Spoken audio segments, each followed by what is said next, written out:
Hi students, welcome to अड्डा 24/7। आपका बहुत बहुत स्वागत है इस वीडियो में, जिस वीडियो में आज आपको एक ऐसी ट्रिक, ऐसी टिप्स मिलने वाली हैं जिससे आप सितंबर से भी पढ़कर 95% अबव स्कोर कर सकते हैं अपने बोर्ड एग्जाम्स में। देखो, आपके और एक टॉपर के बीच में क्या डिफरेंस रहता है? स्ट्रैटेजी का डिफरेंस रहता है, पढ़ने के तरीके का डिफरेंस रहता है। चीज़ों को जो इम्पोर्टेंट है आप उनको इम्पोर्टेंस ना देकर उन चीज़ों को इम्पोर्टेंस दे रहे हैं जो चीज़ इम्पोर्टेंट नहीं है। तो यहाँ पर कहीं ना कहीं आप क्या कर रहे हैं? आप एक बहुत बड़ी गलती कर रहे हैं जिसकी वजह से यू नीड टू सफर, है ना। आपके बोर्ड एग्जाम्स अच्छे नहीं जा पाएंगे। तो ऐसी कौन सी टिप्स हैं जो आपको फॉलो अप करनी चाहिए? क्या रूटीन फॉलो अप करनी चाहिए अभी से लेकर, अगर मैं आपको पूरा प्लान बताऊं, रोड मैप बताऊं आपको फरवरी तक का, वो क्या होना चाहिए, आज इस वीडियो में मैं आपके साथ डिस्कस करने वाली हूँ। अगर अभी तक आपने लाइक नहीं किया तो जल्दी से लाइक कर दीजिए, शेयर नहीं किया तो शेयर कर दीजिए, बिकॉज आपके जैसे बहुत सारे ऐसे स्टूडेंट्स हैं जिनको इस स्ट्रैटेजी की जरूरत है। सो sharing is caring, do share the video. आगे चलते हैं। क्या सितंबर से पढ़कर भी बोर्ड परीक्षा 2023 में 95% हम ला सकते हैं? कैसे लाएं? What should be the strategy for it? अब बोर्ड एग्जाम्स बेटा यहाँ पर जनरलाइज बताऊंगी मैं, चाहे वो क्लास 10th का स्टूडेंट हो चाहे वो क्लास 12th का स्टूडेंट हो। क्या स्ट्रैटेजी रहनी चाहिए आपकी, क्या टिप्स रहनी चाहिए जो आपको फॉलो अप करनी है? उसके लिए what you need to do is, यहाँ पर सिर्फ ऐसे बैठ के मैम को निहार कर ये वीडियो को सुनना नहीं है, आपको कॉपी और पेन निकाल कर लेकर आना है और पॉइंट्स लिखने हैं जो मैम आपको बताने वाली है, तभी सफलता हासिल होगी, है ना। थोड़ा सा मेहनत करना पड़ेगा। तो चलिए, अगर यहाँ पे मैं बताऊं, ये जो मंथ चल रहा है that is September, it is a game changer month. जैसे बोलते हैं ना यार, एक game changer score, game changer time, game changer situation, ऐसे ही game changer month. Board exam की तैयारी के लिए जो सबसे इंपॉर्टेंट मंथ रहता है दैट इज सितंबर मंथ। इसमें यूजुअली हाफ ईयरली एग्जाम्स होते हैं बच्चों के, एंड यहाँ पर आपको टाइम भी मिलता है एक बारी जो आप ऑलरेडी 2 महीनों से करते आ रहे हैं उनको अच्छे से रिवाइज करने का और पक्का करने का। मेरे अकॉर्डिंगली सितंबर हमेशा क्या रहता है? गेम चेंजर मंथ रहता है, बिकॉज इस मंथ तक आते आते ना आपको रियलाइजेशन होनी स्टार्ट हो जाती है, अरे यार बोर्ड की क्लास है, मुश्किल हो जाएगा अगर अब से पढ़ना स्टार्ट नहीं किया। तो सितंबर, अक्टूबर, नवंबर 3 मंथ्स बहुत क्रूशियल हैं जिन पर आपको पूरा ध्यान देना है। देन अगर हम दिसंबर से बात करें तो दिसंबर से आपके प्री बोर्ड स्टार्ट हो जाएंगे, देन दिसंबर जनवरी उसमें निकल जाएगा और फरवरी मार्च में आपके फाइनल एग्जाम्स आ जाएंगे। सो जो मेन 3 मंथ्स हैं आपके पास अभी तैयारी के लिए टाइम है, वो कौन कौन से मंथ्स हैं? सितंबर, अक्टूबर, नवंबर, जिसमें सबसे इंपॉर्टेंट मंथ क्या है? ये वाला मंथ। अब वो कहते हैं ना, कल करे सो आज कर, आज करे सो अब, पल में पढ़ ले होएंगे, बौर करेगा कब। तो अभी से ही इस स्ट्रैटेजी को देखकर इसके ऊपर वर्क करना स्टार्ट करना है, ठीक है।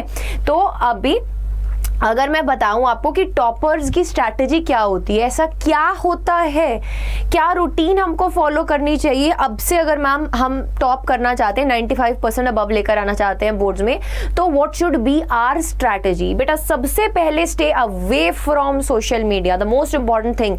जो तुम्हारे आधे से ज्यादा टाइम खा रहा है ना, जो तुम्हारा सितंबर का मंथ भी खा जाएगा, that is what, that is social media. चाहे वो फेसबुक हो, चाहे वो ट्विटर हो, चाहे वो इंस्टाग्राम हो। अगर 4 रील्स कम देख लोगे तो वो लोग जो रील्स डाल रहे हैं वो डालना बंद नहीं कर देंगे, ठीक है। तो मेक श्योर दैट कि अपना आप ज्यादा से ज्यादा टाइम यहां पर व्यर्थ ना करें। स्पेसिफिकली अगर मैं बात करूं बोर्ड एस्पिरेंट्स की, तो बेटा एक बार अगर हम फोन उठाकर चलाना स्टार्ट होते हैं ना तो उसका कोई एंड होता ही नहीं है, उसमें 2-3 घंटे निकल जाते हैं और वो टाइम कभी लौट कर नहीं आता वापस, ठीक है। And being a board aspirant आपके लिए बहुत जरूरी है टाइम पर आपका सिलेबस खत्म हो और उसको आप रिवाइज कर पाए अच्छे से, प्रैक्टिस कर पाए क्वेश्चंस के अच्छे से, प्रीवियस ईयर क्वेश्चंस लगा पाए। तो ये सब स्ट्रैटेजीज मैं आपको जो बताने वाली हूं उसमें पॉइंट नंबर 1 डालकर अपनी कॉपी में बोल्ड लेटर्स में लिख लीजिए, that stay away from social media. अब अगर मैं stay away from social media बोल रही हूं, इसका मतलब कि ये बोल रही हूं कि ओवर यूज नहीं करना है, बट दिन में आप आधे घंटे के लिए या 45 मिनट्स के लिए टाइम निकाल सकते हैं। इसमें बिल्कुल भी किताबी कीड़ा नहीं बनना है, ठीक है। सेकंड पॉइंट पर अगर चले, follow fix study hours. Follow fix study hours का मतलब क्या है? एक दिन तो हमको जोश आया, हमने 6 घंटे पढ़ लिया, दूसरे दिन हमको जोश आया, हमने 7 घंटे पढ़ लिया, तीसरे दिन हमने कुछ भी नहीं पढ़ा। तो कंसिस्टेंसी बहुत जरूरी है एक बोर्ड एस्पिरेंट के लिए। एक बात का ध्यान दें, चाहे वो क्लास 10th का बोर्ड हो, चाहे वो क्लास 12th का बोर्ड है, अगर आप कंसिस्टेंट नहीं है, अगर आप फिक्स्ड स्टडी आवर्स से नहीं पढ़ रहे हैं, तो बेटा कामयाबी हासिल नहीं होगी। अपने शेड्यूल में लिख लीजिए कि आपको क्या करना है। अगर आपको टॉपर बनना है तो आपको फिक्स्ड स्टडी आवर्स अपने ढूंढने होंगे, ठीक है, अकॉर्डिंग टू योर कैपेबिलिटी। अगर आप ऐसा सोचो कि आपको कुछ भी नहीं आता है, अभी आपकी पूरी की पूरी साइंस पढ़ी है, या फिर मैं अगर 12th एस्पिरेंट्स के लिए बोलूं अभी फिजिक्स को छुआ ही नहीं है, तो स्टडी आवर्स को बढ़ाना पड़ेगा अकॉर्डिंगली, ठीक है। थर्ड अगर चले give equal importance to all the subjects. जैसे मम्मी के अगर 2 बच्चे हैं तो दोनों बच्चों को इक्वल प्यार देती है ना मम्मा, ऐसे ही आपको सारे सब्जेक्ट्स को इक्वल प्यार देना है, इक्वल इंपॉर्टेंस देनी है। हाँ, मैं मानती हूँ कोई ना कोई सब्जेक्ट ऐसा होता है जो फेवरेट होता है, जिसको मन करता है बार बार बस वही सारा दिन पढ़ते रहो, बट उसके कारण बाकी सब्जेक्ट्स इफेक्ट होते हैं, ठीक है। जैसे कि अगर मैं 10th में बात करूँ, आपकी 10th में specifically if I talk about, तो आपका सोशल साइंस सपोज करो अच्छा नहीं है, you don't like social science, है ना, आपको साइंस पसंद है बट सोशल साइंस पसंद नहीं है, तो सारा दिन आप साइंस पढ़ते जा रहे हो और लास्ट में जब सोशल साइंस की बारी आई पढ़ने की तो वहां पे आपको प्रॉब्लम हो गई, आपने सारा साल पढ़ाई नहीं करी उसकी। तो ये चीज नहीं करना है। ऐसे ही सिमिलरली अगर मैं 12th एस्पिरेंट्स की बात करूं, आपको केमिस्ट्री अच्छी लग रही है, आपको बायोलॉजी अच्छी लग रही है, बट आप फिजिक्स को इग्नोर मारते चल रहे हो, आप ऐसा सोच रहे हो कि यार छोड़, फिजिक्स को लास्ट में कर लेंगे इंपॉर्टेंट डेरिवेशन, तो फिजिक्स तुमको निगल जाएगी, मैं बता रही हूँ, फिजिक्स तुमको निगल जाएगी अगर तुमने फिजिक्स को इग्नोर किया। इग्नोर नहीं करना, सब सब्जेक्ट्स को इक्वल इंपॉर्टेंस देनी है। नेक्स्ट अगर बात करें notes making habit, the most important thing. अभी कुछ लोग ना ऐसे कहते हैं इधर से नोट्स ले लो, उधर से नोट्स ले लो और पढ़ लो, काम हो जाएगा। पर मैं ये चीज बोलूंगी, जब तक आप अपने खुद के हाथ के नोट्स नहीं बनाओगे, आपको किसी के पढ़ाए या पढ़े हुए नोट्स समझ में नहीं आ सकते हैं। अगर आपने किसी से नोट्स बोरो किए हैं, अगर आपका सोर्स सेम है, आप सेम टीचर से पढ़ रहे हैं, देन भी मैं ये इमेजिन कर सकती हूँ कि शायद आपको समझ में आ जाए। बट मैं अपना पर्सनल बताऊं तो बेटा नोट्स मैं हमेशा अपने खुद के बनाती थी, और ऐसा जरूरी नहीं है। अब आप बोर्ड एस्पिरेंट हैं, पहले जब हम छोटी क्लासेस में होते थे तो हमारी आदत होती थी डेकोरेट कर करके लिखने की, अंडरलाइन कर करके लिखने की। अरे यार अभी ऐसा जरूरत नहीं है कि आप एकदम बिल्कुल अंडरलाइन कर करके लिख रहे हैं। नोट्स में स्पेसिफिकली अगर 2-3 चीजें बोलूं, नोट्स में क्रिस्प नोट्स होने चाहिए, ऐसा नहीं कि फजूल इतना लिखा पड़ा है। डायग्राम्स को अच्छे से बनाओ, डायग्राम्स की एकदम क्लैरिटी होनी चाहिए। देन नोट्स को एकदम टाइट करके मत लिखो। कुछ बच्चे ऐसे होते हैं जो बहुत कंजूसी करते हैं पेपर बचाने में। पेपर को वेस्ट नहीं करना चाहिए, बट उसको यूटिलाइज तो करो यार प्रॉपरली। ऐसा अगर मैं बोलूं, ये आपका कॉपी है, 2 पेजेस है, ठीक है, ये कॉपी के 2 पेजेस हैं, तो यार लिखो ना, मतलब थोड़ा तो स्पेस देकर लिखो। कई बच्चे पता क्या करते हैं यार, और जब आप इस टाइप के नोट्स दोबारा पढ़ने बैठोगे ना, आपको खुद को पल्ले नहीं पड़ेंगे, ये मैं बता रही हूँ आपको, है ना। आपको खुद को समझ में नहीं आएगा ये क्या लिखा है मैंने, यार मुझे ही नहीं समझ में आ रहा, मैंने खुद ही तो लिखा था। तो फिर नोट्स ऐसे बनाओ जो बाद में पढ़ो तो एकदम फटफट से उसको रिवाइज कर सको, टाइम ना लगे उसको दोबारा से समझने में। क्लियर होने चाहिए आप अपने नोट्स को लेकर। अगर कोई टीचर से आपने कोई लेक्चर पढ़ा, सपोज आपने मेरे से कुछ पढ़ा है ना, और मैंने आपको नोट्स बनवाए, नोट्स बनवाते टाइम बेटा थोड़ी स्पेस एक टॉपिक के बाद जरूर से लीव करा करो, और कोशिश करा करो उस टॉपिक को आप अपनी लैंग्वेज में समराइज करो। जब आप चीज़ों को रिवाइज कर रहे होते हो तो वो चीज़ सबसे इंपॉर्टेंट रोल प्ले करती है। सो अभी से अगर आप ये सब चीज़ें स्टार्ट करोगे करना, तो 95% क्या 98% भी दूर नहीं है। नेक्स्ट अगर बात करें बेटा, follow right study material, the most important thing. A lot of people do this thing कि बहुत सारी बुक्स ले आए, मैम रेफरेंस बुक बता दो फिजिक्स की कौन सी फॉलो करे। मैम हमने तो ना एस.सी. गुप्ता भी ले ली है, मैम हमने प्रदीप भी ले ली है, मैम हमने एनसीईआरटी फिंगरप्रिंट्स भी ले ली है, मैम एच.सी. वर्मा भी ले ली है। मैम अब क्या करें मैम, एग्जाम्पल ही समझ नहीं आ रहे एनसीईआरटी के। बताओ, एनसीईआरटी तो कर लो पहले, एग्जाम्पल एक्सरसाइज तो समझ में नहीं आ रही, इतनी बुक्स लेकर क्या करोगे, क्या फायदा उस चीज का। बोर्ड एस्पिरेंट्स के लिए सबसे इंपॉर्टेंट क्या होता है, एनसीईआरटी, है ना। एनसीईआरटी बुक को थारली कंप्लीट करने के बाद, एग्जाम्पल्स एक्सरसाइजेस एक पॉइंट्स टू पॉन्डर पढ़ने के बाद, ब्लू बॉक्सेस खत्म करने के बाद, टाइम बच रहा है तो अपनी कोई रेफरेंस बुक उठाओ, बोर्ड एस्पिरेंट्स के लिए मैं स्पेसिफिकली ये चीज बात कर रही हूँ, ठीक है। सो एनसीईआरटी को बहुत इंपॉर्टेंस दिया करो, उसको इग्नोर मत किया करो। उसकी लैंग्वेज समझ में नहीं आ रही है, बार बार से एक चीज को पढ़ोगे, जब आपको क्लास में चीजें कराई जाती हैं तो एनसीईआरटी में ही साइड में बेटा उसको डिकोड करके लिखो, it will be easier for you. बाकी लोगों की भावना, बाकी लोगों की बातों में भय मत जाओ, है ना, कि ये भी ले लो, वो भी ले लो, ये बुक भी ले लो, वो बुक भी ले लो। नथिंग इज रिक्वायर्ड मच, ठीक है। नेक्स्ट आ जाओ, मस्ट डू। मस्ट मतलब मस्ट, इसके बिना जाओगे तो प्रॉब्लम होगी ही होगी। अब एक बात आती है कि मैंने आपको क्लास 12 में कूलम फोर्स पढ़ा दिया, या आपने क्लास 10th में करंट इलेक्ट्रिसिटी पढ़ लिया। अब आपको पता ही नहीं उसके ऊपर क्वेश्चन कैसे आ रहे हैं, तो कैसे सॉल्व करोगे बोलो। टाइप्स ऑफ क्वेश्चन देखने जरूरी है, और टाइप्स ऑफ क्वेश्चन कहाँ से देखना है, प्रीवियस ईयर क्वेश्चंस में से, उस पर्टिकुलर चैप्टर में से प्रीवियस ईयर में कौन कौन से क्वेश्चंस पूछे गए हैं एक टॉपिक को करके, उसके साथ के साथ अपने प्रीवियस ईयर क्वेश्चन सॉल्व करो। अगर टॉपिक वाइज नहीं कर सकते तो चैप्टर वाइज एटलीस्ट ये चीज फॉलो अप करो कि जैसे ही एक चैप्टर कंप्लीट होता है उसके प्रीवियस ईयर क्वेश्चन साथ के साथ लगाओ, ताकि आपको पता चले कि बोर्ड एग्जाम्स में एक्चुअली क्या आता है, इस टॉपिक को किस तरीके से पूछा जाता है। हमको अगर ये 3 मार्क्स का आ रहा है, 4 मार्क्स का आ रहा है, तो हमको कितना इसको अटेम्प्ट करना पड़ेगा। दैट इज मस्ट, है ना, that is must for all the board aspirants की प्रीवियस ईयर क्वेश्चन 5 से 10 साल के आपको लगा कर जाने हैं, और डिलीटेड टॉपिक्स जो है उनके क्वेश्चंस आप स्किप कर सकते हैं। नेक्स्ट आ जाइए आगे, sample papers at least 10 years। Again the thing is, जब आपका सिलेबस हो जाता है ना, सैंपल पेपर्स लगाने मस्ट होते हैं।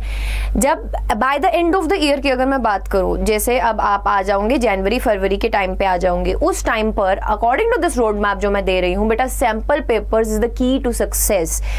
ऐसा माना जाता है कि जो स्टूडेंट सारा साल भी कुछ नहीं करता, वो प्रीवियस ईयर क्वेश्चन और सैंपल पेपर लगा कर भी चला जाएगा ना, तो भी वो बहुत अच्छा स्कोर कर लेता है।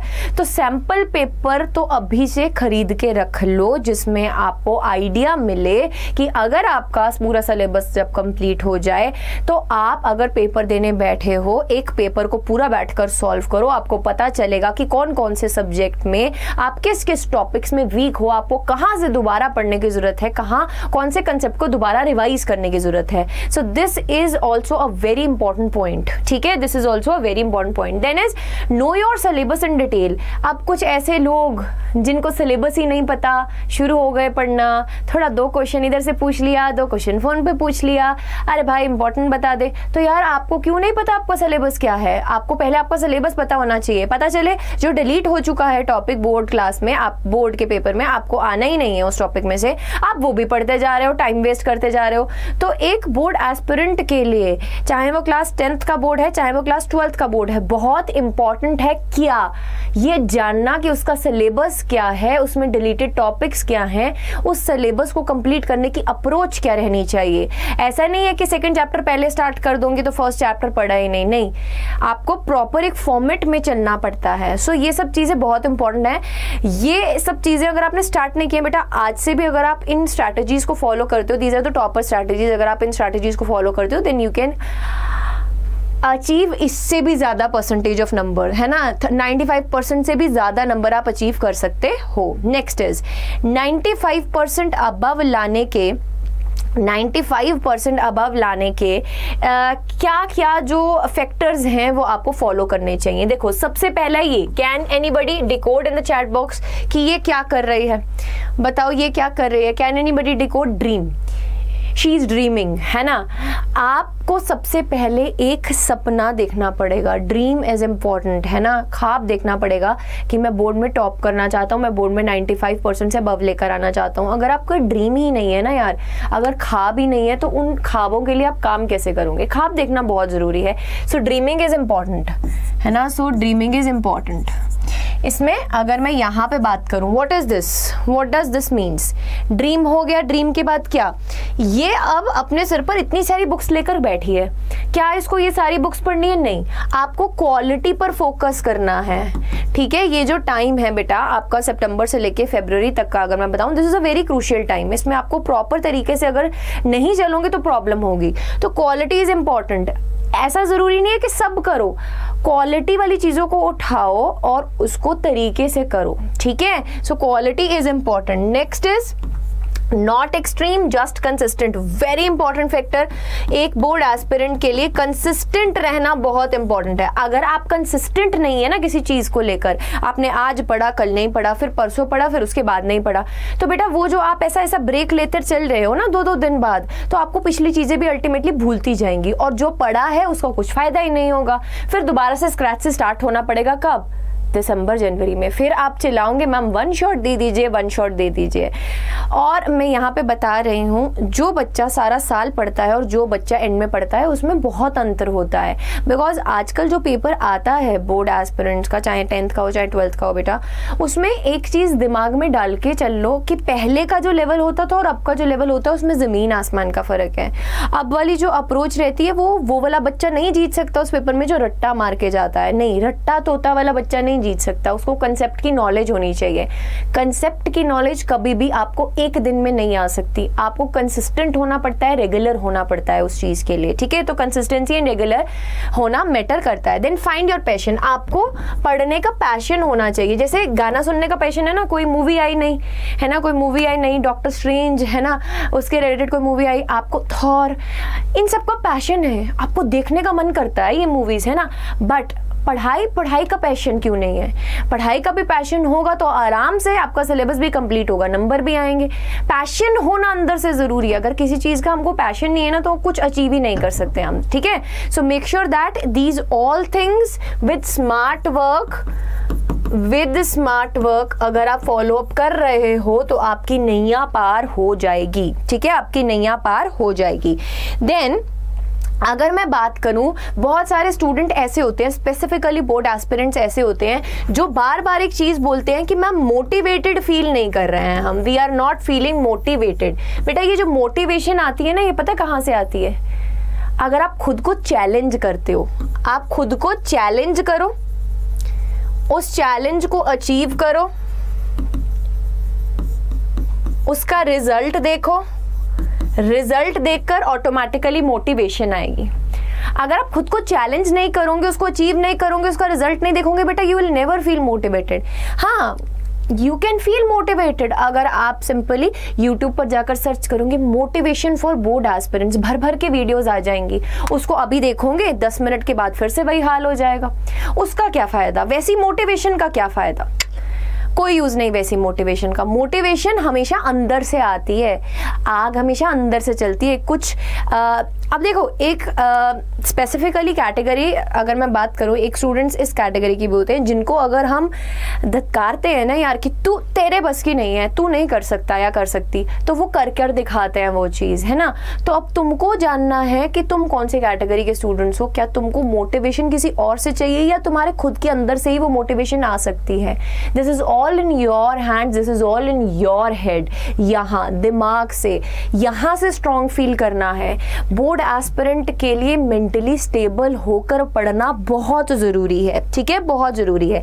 देन बेटा आपको कोई ईयरली या मंथली टारगेट सेट नहीं करना है, आपको वीकली टारगेट सेट करते चलना है। वीकली टारगेट सेट करते चलो। और वीकली टारगेट में भी अगर मैं बात करूं, वीक में 7 डेज हैं, divided into the 2 parts 4 and 3। आप 4 और 3 के सेट में इस 7 दिन को डिवाइड कर दो और 4 दिन में आप मेजर सब्जेक्ट्स पढ़ो और 3 दिन में उन्हीं की रिवीजन करो, ठीक है। इस तरीके से यू डिवाइड योर शेड्यूल।